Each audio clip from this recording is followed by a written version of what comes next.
सांसद आदरणीय फजलुर रहमान साहब, पार्टी के सम्मानित जिलाध्यक्ष चौधरी अब्दुल वाहिद जी और उस्मान भाई, तमाम यहाँ मांगेराम कश्यप जी से लेकर के मैं सबके नाम लूंगा। तो जो बहुत जरूरी बात है जिसके लिए हमारी पार्टी इस प्रदर्शन को आज पूरे उत्तर प्रदेश में करा रही है, वो बातें छूट जाएगी। मैं सम्मानित साथियों आपको ये कहना चाहता हूँ कि बाबा साहब डॉक्टर अम्बेडकर, ये जो अमित शाह जी की टिप्पणी है, ये कोई ऐसे ही नहीं निकला है उनके दिल से, ये आरएसएस की सोच है।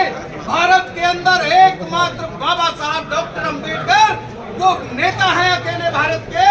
3000 साल तक भारत गुलाम था, मुट्ठी भर लोगों के पास सारे अधिकार थे 3% के। अगर इस देश में बाबा साहब डॉक्टर अम्बेडकर न पैदा होते और उनके गुरु राष्ट्रपिता ज्योतिबा फूले और जाट बिरादरी के बैरिस्टर सर छोटूराम और एक दूसरे भारत के बैरिस्टर जोगेंद्र नाथ मंडल और छत्रपति शिवाजी महाराज के पोते साहू महाराज ने बाबा साहब की प्रतिभा को समझा कि ये लड़का ही भारत की आजादी का असली नेता है और उनका साथ दिया। बाबा साहब के पूरे जीवन संघर्ष से, और भाई थोड़ी देर चुप हो जाओ जरा,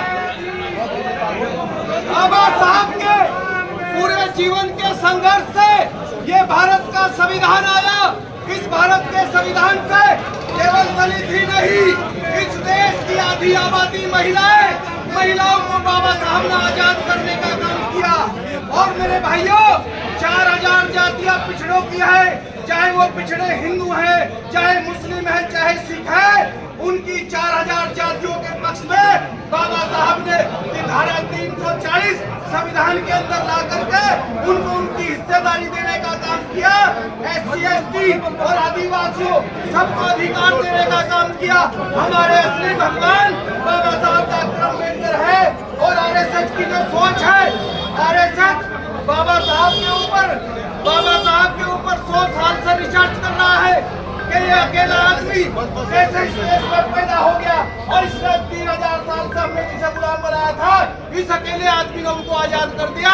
इसलिए इन्हें बाबा साहब सपने में भी आपको नजर आते हैं। हमारी पार्टी ने बाबा साहब डॉक्टर अम्बेडकर वाहिनी बना करके पूरे देश में इस आंदोलन का झंडा बुलंद कर दिया है।